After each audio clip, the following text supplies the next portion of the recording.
Alright, guys, welcome back to the Make or Break show. We're hanging out with Glenn Scott today from DIY Creators. Thank you so much for jumping on and chatting with me, man. All right, thanks for having me. So super excited to talk to you. You do all kinds of different things, and you've been at this for a pretty long time, especially on the content side of things. But before we get into YouTube and all that craziness, going way back in your journey, just to when you were growing up, were you that kid that was always making stuff? Like, what was that kind of like for you as a child? Well, I really don't remember a lot of that, but recently, probably about 2 weeks ago, I talked to my uncle, and he kind of reminded me of what I used to do when I was a kid. And I was raised up with my grandma, so he told me that every time I would get things for a birthday or Christmas, I would take it apart and I'd be crying because I couldn't put it back together. So I don't remember that, but that was a story that he told me, and I think it started off like really early. I was just always tinkering with things, just trying to figure out how it works. Yeah. Did Yep. you were you born in Jamaica? Did I see I that? was I was yeah, I was born in Jamaica. Yep. And then you moved to Florida? Yep. How younger were you when you moved to the States? I was 7. Okay, cool. So do you remember Jamaica much? Like from as Oh a yeah, I kid? remember a lot about it. Yeah, absolutely. Yeah, I remember a lot. So were you taking apart stuff in Jamaica as well? Yeah, that's where it started. Yeah, I mean, my uncle has never been to the US, so he's just telling me all the things that I did. But that must have been the like the hidden part that I don't remember, because I Yeah. remember a lot of stuff, like probably stuff since I was like 3 years old. Oh, wow, yeah. So I just don't remember like taking things apart. I mean, I didn't have a lot of toys growing up or anything. So the few things I had, like I guess I took them apart just trying to figure it out, and I was making all sorts of things with whatever I had around me. Yeah, yeah. Do you remember some of the stuff a little bit later that you built? Yeah, I know. I don't know how I did it, but I built a lot of slingshots as a kid. Really? Okay, cool. Yeah, we had like these green parrots always flying around, so I used to make slingshots and put them away. But Did you hit some? oh yeah, absolutely. Yeah. But things like that, and I mean, there was other things that I made that I wouldn't have no idea what you call them. So Yeah, I was just making things out of wheels and whatever I could find. that's cool. So, but you said that, especially when you're really young, when you took stuff apart and then you Yeah. couldn't get it back together, that's like, did that happen later for you? Like, did you ever like, "I don't wanna take this apart. I don't wanna mess it up." No, I still take stuff apart till today, but I mean, I always make sure I put it back together. So whether I take notes or I You've gotten a take little bit better, pictures, yeah. yeah, I guess I'm a lot better. Yeah. So yeah, I got a 2-year-old, and like I think she kind of just, maybe that's, she gets super frustrated because she's always Yeah. trying to figure stuff out, and she's 2, and I can imagine that if I was similar to her, like I would be throwing a fit when I couldn't put it back together. So Yeah. yeah, I'm assuming that's where she got it from. That's cool. What's her name? Leah. I have a, 6-month-old daughter, and Yeah. she's just getting to the point where, like, she's, like, found things, and so she's just, like, just stares at it. I'm like, "I don't know what you're thinking, but this is just a ball." So, uh, Yeah. that's cool. Do you Well, Go ahead. uh, no, I was gonna say, like, my daughter, like, she don't find things, she hide things. Like everything that has a hole in it, Yeah. like she put stuff in it. Like, a subwoofer, for example, I had in my bedroom. Like one day I seen her with her arm in, and I'm like, "What are you doing?" So I go pick up this subwoofer, and she pulled out her sock. And then it turns out there was like 15 pairs of socks in that subwoofer, and like balls and all sorts of stuff. I'm like, really? I mean, so that's kind of what she do. She like to hide things in little places. That's so good, that's so good. So as you got into, like, higher grades, especially, like, in high school, Yeah. did you have, like, shop or anything like that? Like, No, no. I think when I was in high school, like I was all about drawing, and oh, cool. you know, I was just drawing the characters and things like that. And um, I think when I was in high school, I was more about hustling. I was like trying to sell CDs and make ringtones and things like Nice, that. okay. So that's what I did when I was in high school. I didn't really get into like the woodworking side of things until like much later in life. Okay. So on the hustling side of things, where did Yeah. that come from? Did you just want money? Was Well, yeah, I think that's where it was, because like like my family, like we just didn't have like a lot of stuff. So, I just kind of I cut grass and did whatever I could to, to do to make money. And I used to cut grass and do all that stuff. And I was on the wrestling team when I was in college, and I mean not college, sorry, high school. And I was just a little impatient, so I started working at a local supermarket, and then like, all right, that was good, but it was like $5 and I think like 60 something cents an hour.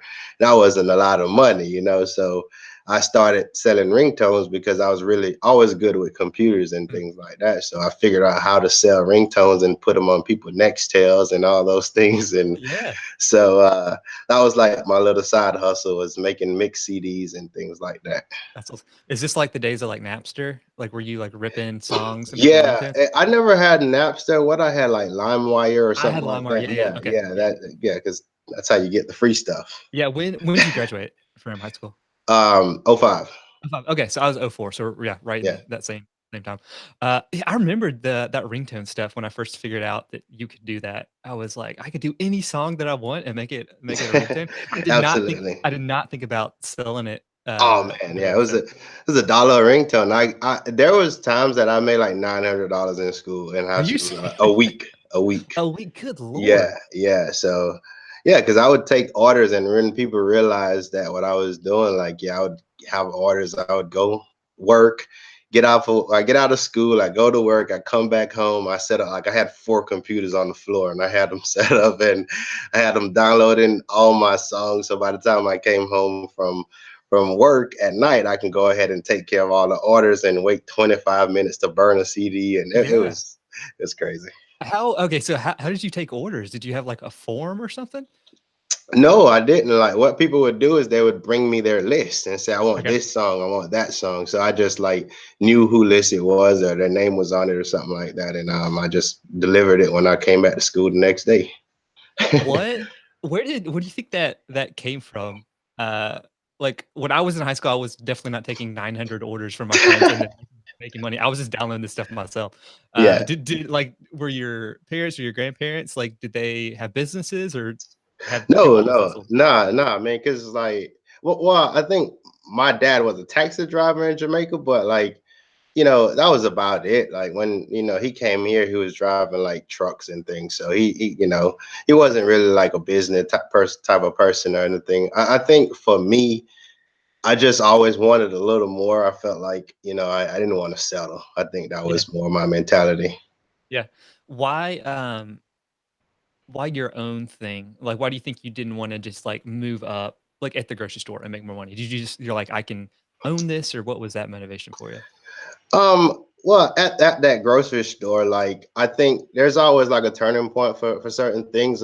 When I finished high school and I was going to technical school, um, I I would work a full-time job, and I kept the grocery store as my part-time job, and I also went to school. So I did like all three of those during the week. Jeez, yeah.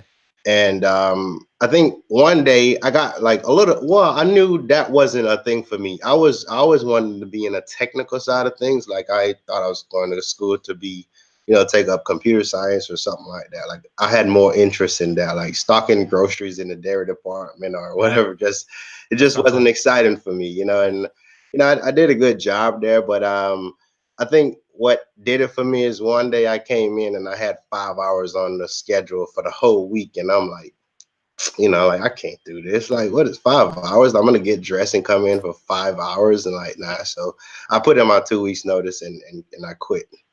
Yeah. So where'd you go to, technical school? It was it's a little college down here in Florida. Like, I don't even know if they're still open. There's like New England Technology or something like that. They changed the name. Okay, Lincoln College, I think it was. And it was, what were you going there for? Like, electronics specifically or something particular? Yeah, electronics specifically. Yeah. Okay, cool. So what about computers then? Did you like, why have you always enjoyed those?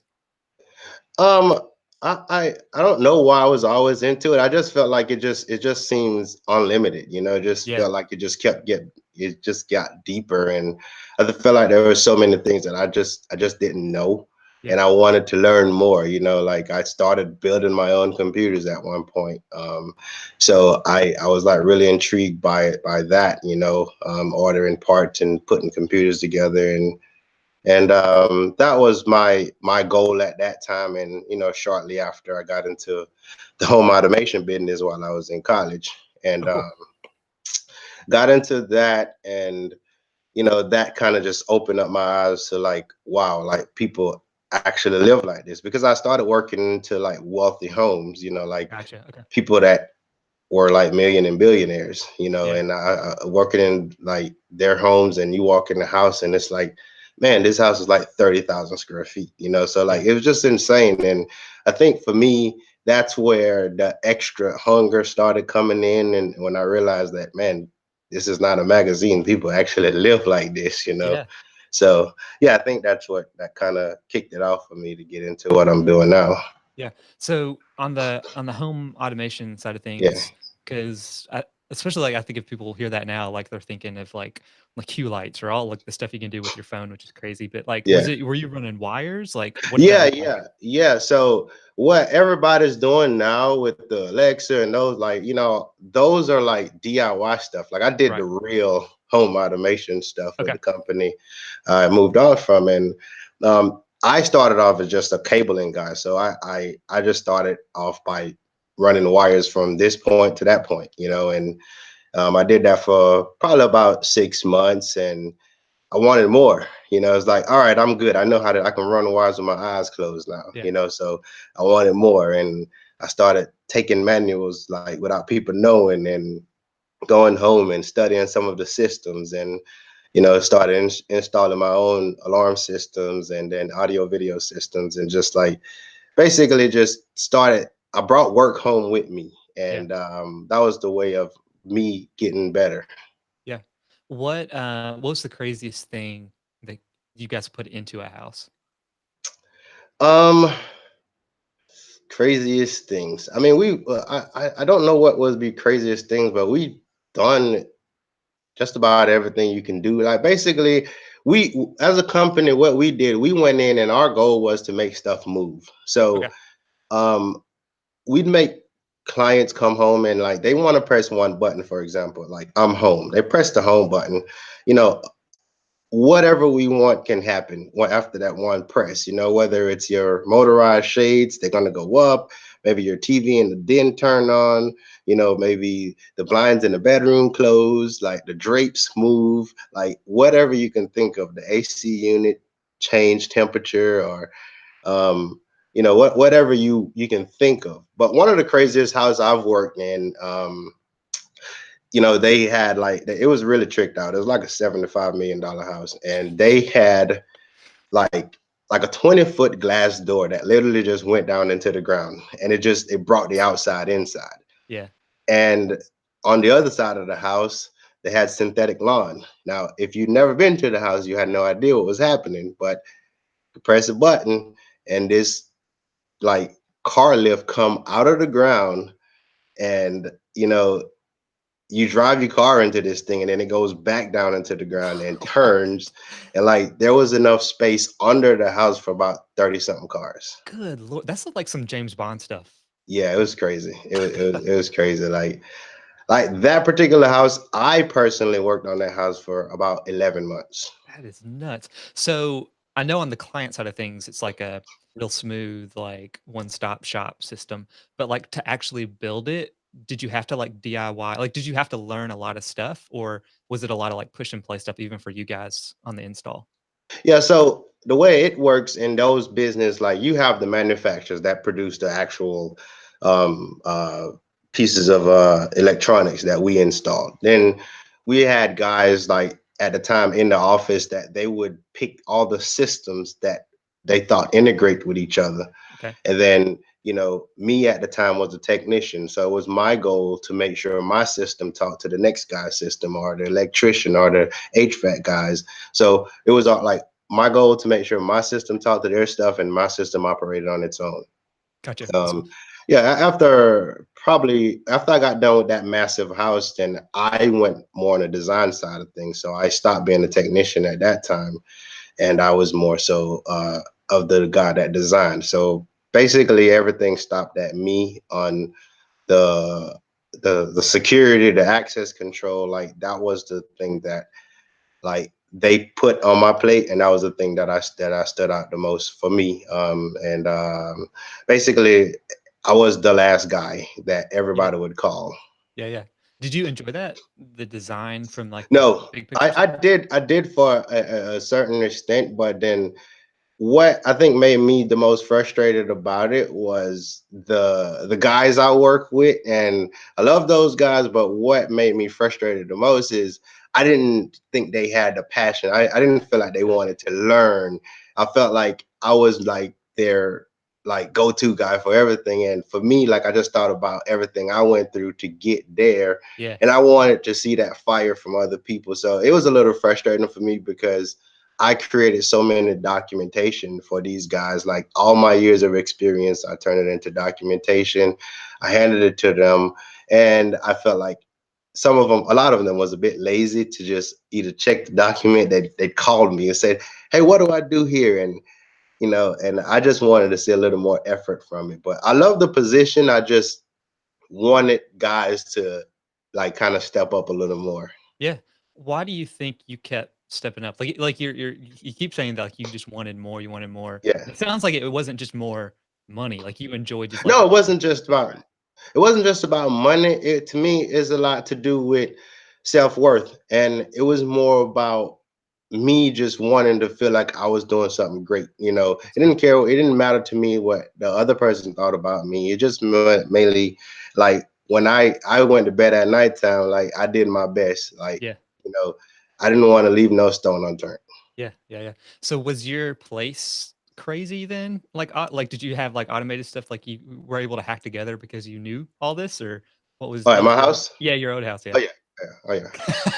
Was Yeah, uh, I mean, it's not even where I want it to be because it's one of those silly things. Like when you do something for a living, sometimes you don't come home and do it in your house. yeah, yeah, yeah. But there is a lot of things in here that does. I do have shades in certain rooms. I do have a few things in here that does operate on its own. Yeah, yeah. It's like the shoemaker's kids, like, don't have shoes or whatever that saying Yeah, is, yeah. exactly. That's neat. So, I might have been reading somewhere, or I might have heard you mention it. When you did buy your first home, is that how you got more into the DIY, like, renovation and woodworking side of Yeah, things? What was that? yeah. So when I bought my house, I wanted to save money.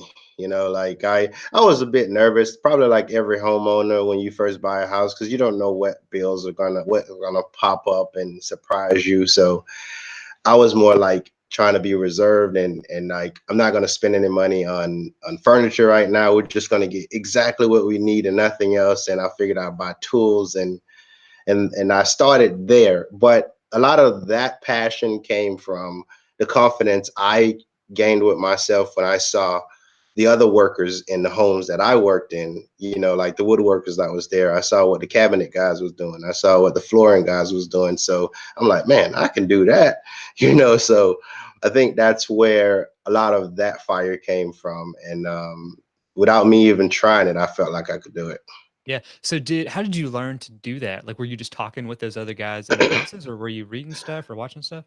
Well, no, I would like take pictures, when I was there. I'd take pictures and make mental notes. And it was just more so like I felt like I can do anything. That was Yeah. really what it was. It wasn't about like I asked this guy and this guy told me. It was just more of like, man, I can screw a drywall on the wall, like I can put this panel on myself.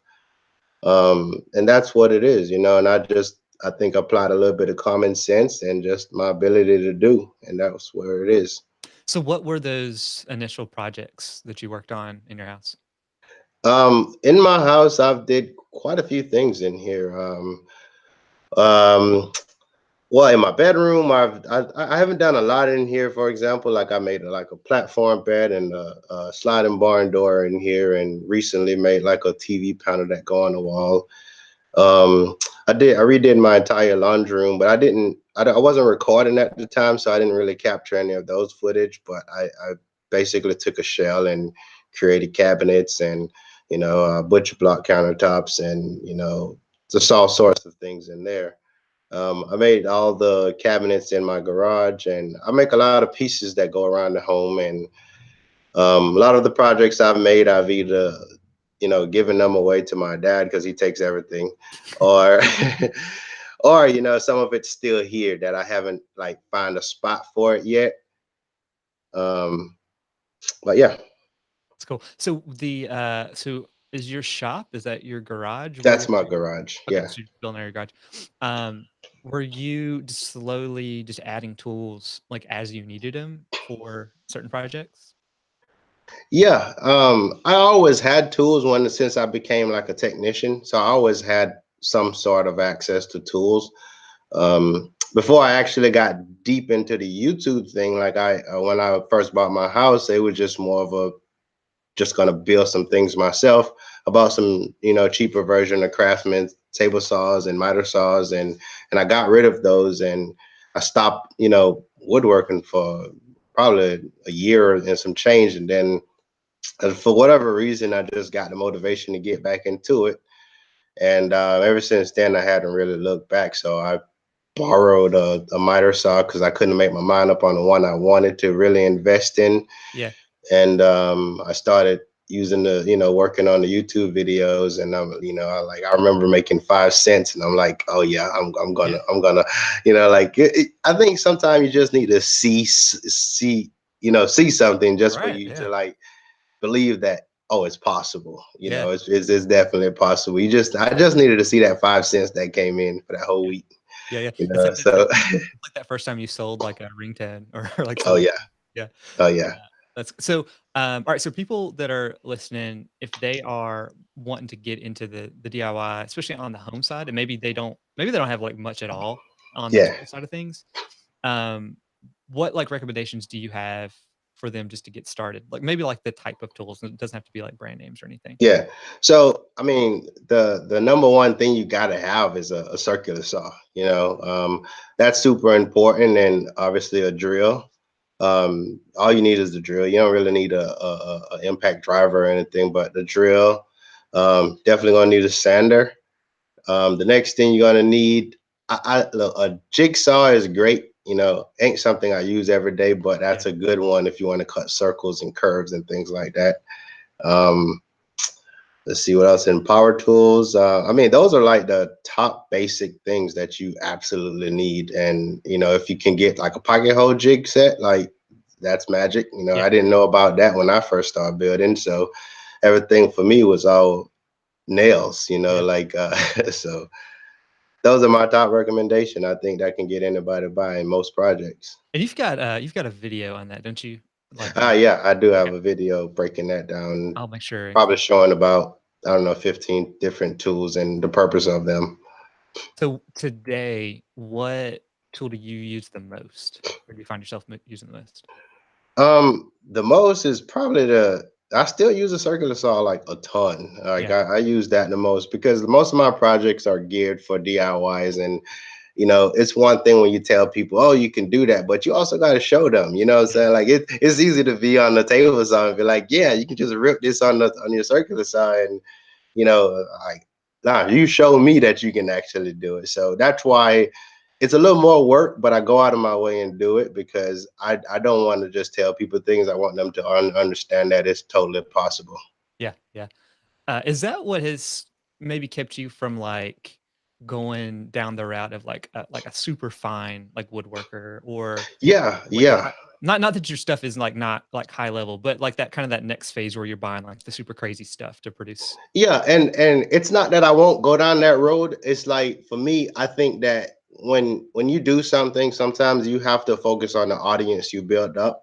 And all my stuff has been geared towards people trying to do things themselves. And I'm not saying that I won't get into like the crazy joints or something down the road, but one of the things is like those things are very time consuming, and it's Yeah, really hard for me to put a value on that because I have to do a lot of things. And one of those projects can probably take you 2 or 3 weeks, where one of my projects can take me just 1 week to make, yeah, or less. yeah. It's So a like lot of it's go ahead. what were you saying? No, I was gonna say a lot of it boiled down to time. Mm. Yeah, it's like you could, like, cut.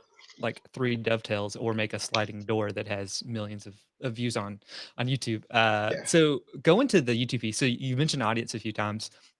What was the motivation not only to make this stuff, but also to share what you're making?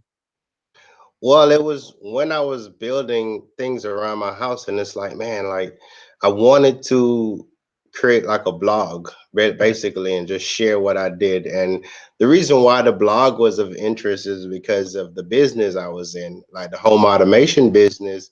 And back in like '07, '08, when the economy was like horrible, that really affected me on a personal level, like a lot. So I was like trying to think of ways so I didn't get into that trap again, and find a way to get out of it, and position myself so if that ever happens again, I'm not affected by that.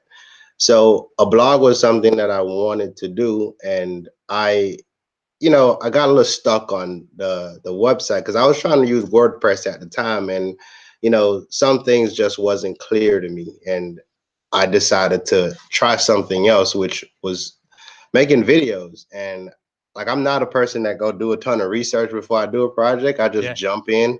Yeah, yeah. So I didn't even know like there was actually woodworkers on YouTube Oh, really? making Okay. videos. Yeah, Yeah. it was probably like my fourth or fifth videos before I realized there was actually people doing this. Yeah. So it's weird. So when did you get on YouTube? Was it like 3 years ago? Is that about right? Yeah, it was 2015, I think, when I uploaded my first video. All right, so that's you're really unique then that because most of the people that get on, especially here recently, they've definitely watched like DIY videos on YouTube Yeah. before. Like they're like and they're kind of plugged into the community and stuff. So once you saw other people making like did that like open up some doors like I could make stuff like this? Like did you when did you start to see you could I guess build like a business around your videos? Well, when I first thought about that, it had nothing to do with like other creators, or what they did, because I saw some of the creators' videos, but I'm not a big content watcher. I Okay. don't really find I don't have the time to actually sit down. I Yeah. wish I did, but to sit down and watch people content, Right. and that's not a knock on nobody. It's just like the time I have available to me, I have to put it to use. Yeah. But what I think, because of my motivation, I got stuck on the blog. So I was like, man, I just wanted to see if I can make money, like doing something like internet wise. And when I made that first 5 cent I mentioned, like on YouTube, I had a video of a swimming pool I think I had put up. And like I made like my first 5 cents that week or something. Actually, the very first video I put up, it was me changing like a gas filter on my truck at the time. And that was like the very first video I put up. Like I was so nervous, like I'm afraid of the camera. I'm like Yeah. just like beyond nervous. But I post that video, and once I saw like a penny came through, and then a 5 cents, it's like, man, like, I mean, I couldn't tell anybody because they'd laugh at me, like, really, bro, like 5 cents. So I Yeah. had to like keep it all inside, and like, man, like I know I could make $1, and I know I could make a little more. And then like I was just trying to be focused on what I can do to grow my channel. Yeah. And that What was really what it was. What were those things that you found that helped grow? Well, at first I was uploading random things, and then I found that tab that says subscribers, and I realized at the time, I like, man, I lost 21 subscribers. Why? It was like, and I hated that tab because like when I saw that tab, it was like, man, it was bothering me. Like, why am I losing subscribers? And you Yeah. can't figure it out. And it's like, all right, so I started experimenting, and I still do that today. Is experimenting with content. So I stopped uploading the other things I was uploading and started focusing more. Probably around September of 2015, I started focusing a little more on the woodworking and DIY type of things. Gotcha. That's cool. The it's because I'm looking through. I did like the reverse search, Yeah, and I guess like your first maybe woodworking DIY was like a coffee table. Does that sound right? yeah, a blue Um, black one or something like yeah, it that. was like a cool like Yeah. black coffee table. Did you have a project early on that kind of like took off that you didn't expect? Yeah. That was well. There was. I think it was between three projects around very close to the same time. I think it was the very first big project I had that did decent, and a decent for me at the time was 1,000 views. So that was the Murphy bed, I believe it was. Because when I got into 2016, I think that was like the first project I posted in 2016, and at the time I had probably just under 1,000 subscribers, Okay. and that one, it brought in a little traction. Then I think it was the I made a desk probably a few weeks later that I was trying to put in my office, and that one it did okay. And I think there was the floating shelf I did the following week, and that time I got like 20,000 views in one day, and I was like blown away. Yeah. And then like the desk picked up like probably a couple months later, and then the Murphy bed picked up a couple months later. So I think collectively it was like a little bit of all of those, but those were the main ones that started bringing attention to what I was doing. So at that point, were you like in it? Like, were you producing consistently? Did you know, all right, this is something that can really work? Like, I'm gonna for work at it. Well, I was still working a full time job, so I mean, I didn't get that invested in it. Okay. It was just more of like, I just gotta. What do I do? What can I do next? What am I gonna do next? It was just more of like just trying to feed it, because realistically, it wasn't any money like that, so I can making a life changing decision. Yeah, yeah, yeah. How long did it take for like actual money starting to come your way? I think when I started seeing like real money, it was probably, if I had to guess, it was probably like late 2016, probably like I don't know, maybe like November-ish is when I started seeing like income that made a little sense, that it was livable. Yeah, yeah, yeah. Because you Um, were what, like probably around 200 or so thousand. yeah, around that time I was really I think I had was about to hit 200, or probably hit 200 in that neighborhood of Yeah. 2016. Yeah. So are you full time now? Now I am. Yeah, Okay, now I yeah. am. And that's somewhat recent, isn't it? Like within the last year or so? Yeah, I think what was it, like April, I think I quit my job. Okay, April of this year? Yeah. Oh, wow, okay. So, were what was like did you have a moment where like, if I can get to this point, then it's gonna make sense for me to switch over? Or was it like, all right, I need to just go for it?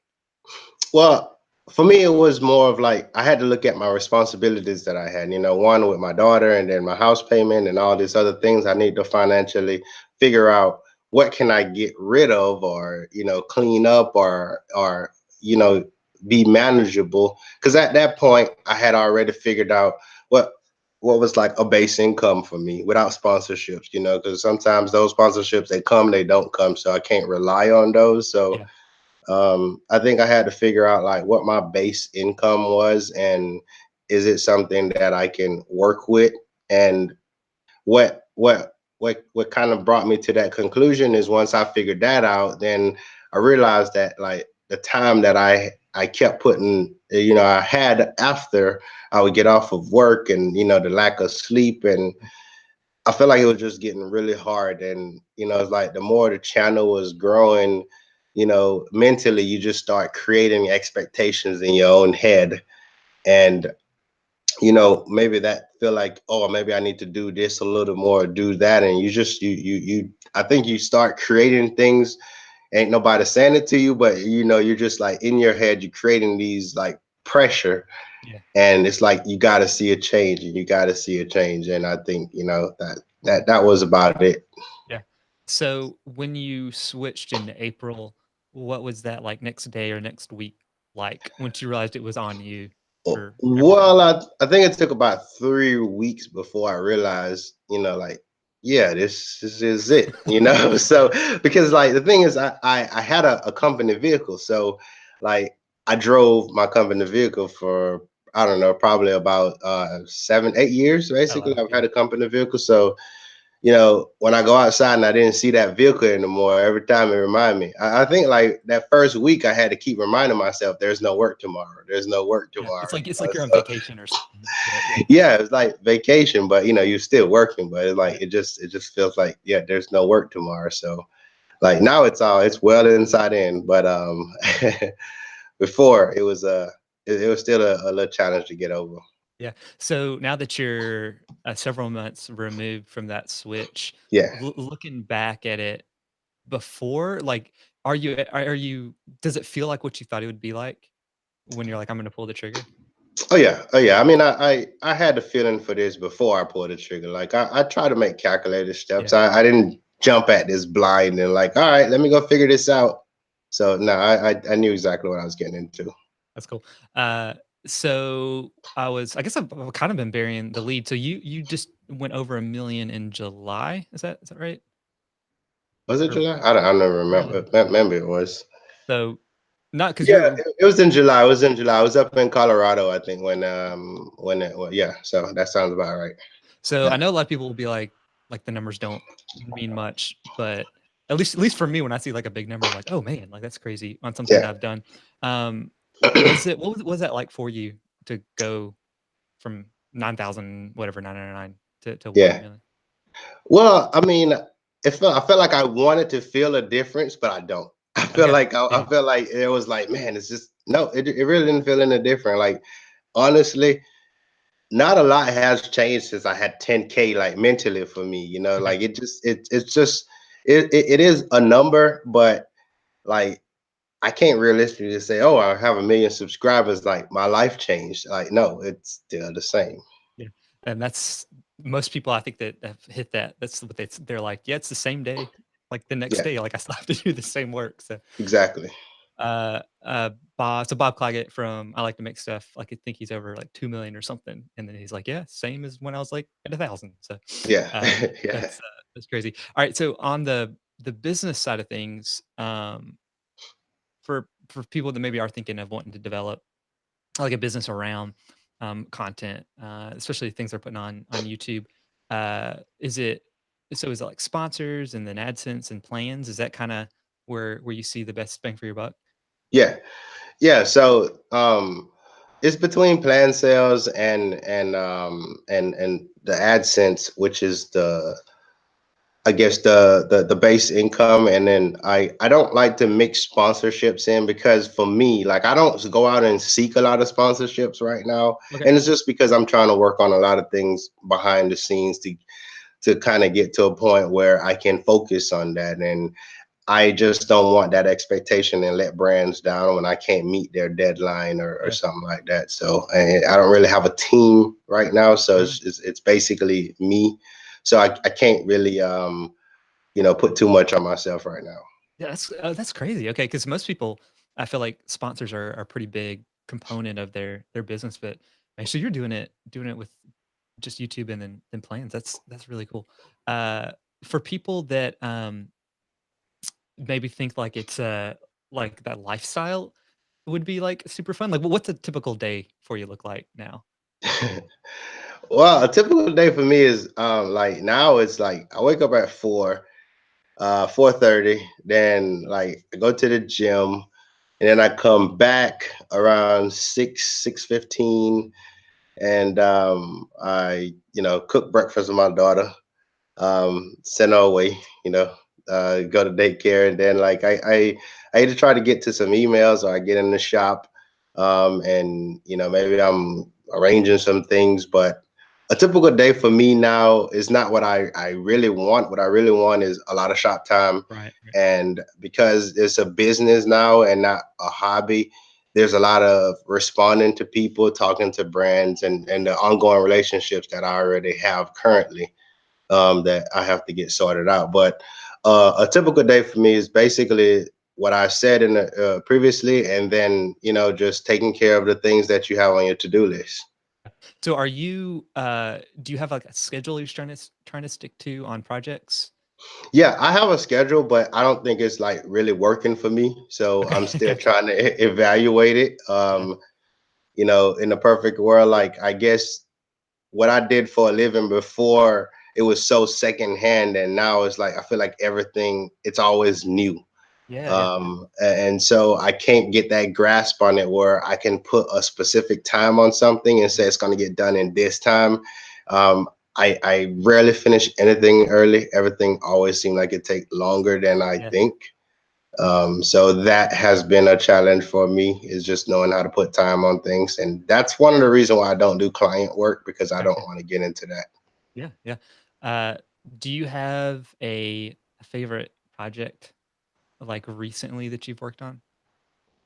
Um, I don't know. I don't have a favorite project like that. I mean, I guess I don't really get wrapped up into what I do because I Okay, try to develop the mentality of get it done and move on. Like I okay. don't want to be emotionally over the things I make because sometimes you can't see imperfection in them, and I want to make always get better.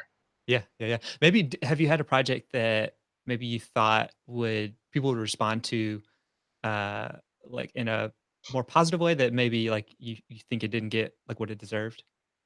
Yeah, I mean, I think like a lot of my latest projects, like I don't know, they haven't done like really well, and I don't know if that's because a lot of people just aren't receiving notification because there has been, probably about 25 people in the last week or two saying, "Hey, I'm not getting your Oh, notification," really? or That's weird. so yeah. I mean, I found that that odd because it's weird because obviously I've seen like a drop in like what I've normally put up in terms Yeah, of numbers.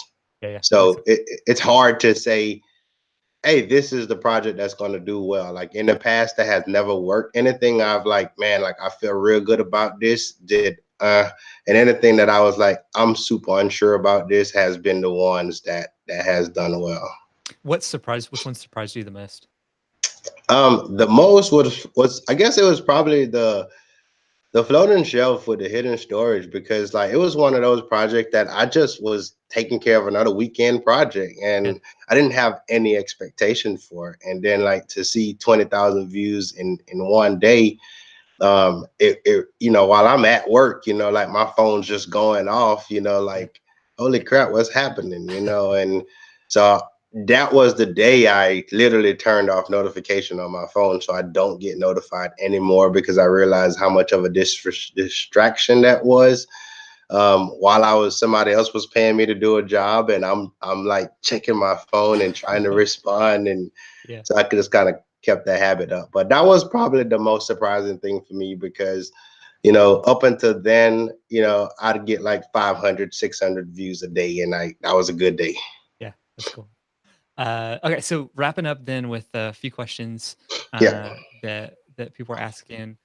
All right, so the first one, this is from Jason Bailey. He was saying, so your DIY workstation with the table saw, do you Hmm. still use that, or do you have a quote unquote real table saw now? No, I have a saw stop. I've always had a real table saw, but like the reason why I even like I had that series limited tools, and the thing is like I kind of moved away from it here, but like I'm going back to it. It's just a matter of like the priorities and things in life that I had to address. But that table saw station, like I don't really use it, but I have it, and I the main reason for me even creating it was to show people that hey, if you can't afford this or afford that, like I'm gonna go through all the trouble and creating this for you and show you that yeah, it's possible. And I wanted to make it something that was impactful and had a lot of purpose Yeah. with it. So so then, like you mentioned before, you use your circular saw a ton. Hmm.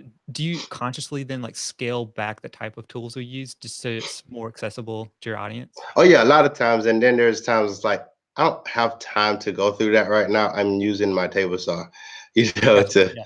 get it done. So it all depends on how much time I put on that project. Um, depending on what it is, I figured out during that time when I'm in the shop, it's like what tool should I use? How can I tell them what they can do? Because I always want majority of my project to be achievable by others. Yeah. Do you have a project coming up that you're excited about that you're able to talk about? Yeah, I'm actually working on a desk right now. It's a wall mounted desk, and basically, I'm in the editing phase of that right now, and I'm excited about it. I think it took me a little longer than I would have liked. And what I'm excited about is like I was gonna paint it at first, and then I tried something different, which is wrapping it with vinyl. So I like the outcome of it. Like Yeah, I think it came out pretty nice. that's cool. Sweet. And then, so the last question, the last one I had, all right, so you mentioned back when you were doing all the automation install stuff that the people that were working for you, you wish had more like fire, Yeah. to do more. So thinking, because I'm thinking through this now, especially through the lens of your daughter, like how, how are you gonna like instill that in her? Like, are there things that you're like, I want to show her this or teach her this, that kind of stuff. Yeah, well, I believe, and I don't know for sure that I think she's gonna pick up some of that regardless because she always want to be around me, and Yeah. she's always wanting to help me pick up stuff and throw it in the trash, and I'm like, hey, go put that stuff in the trash, and like if I give her a task like that, I mean, she would not leave it. If I call her, she won't even pay attention to me. She just do it until it get done. Yeah. Yeah. And like, so I really love that about her at this young age that she just get focused and just stick to that task until it's done. So I don't know what she's gonna be like because she's only 2, but like for Right. right now, I like what I see. Beside her being stubborn and stuff, but like that part I like about her though, because she do get invested and work on it till it's done. Yeah, and it sounds, I mean, the stubbornness, it sounds like you need a little bit of that to Oh just yeah, oh keep yeah. going at it to, because it gets hard. Oh yeah, people have let me know that I was stubborn. So That's cool. Well, man, I appreciate your time, and chatting with me. For absolutely. people that wanna check out all your stuff, DIYcreators.com, and then is it just DIY creators all over? Yes, DIY creators, except for Instagram. It's more DIY creators on More that DIY. Okay. platform. Everywhere else is DIY creators that I can think of. Yeah, Cool. And I'll make sure to include links to all that kind of stuff in the show notes as well as the couple of the videos we had talked about. But well, Glenn, thank you so much for chatting. It was a absolutely, blast. man. Thanks for having me.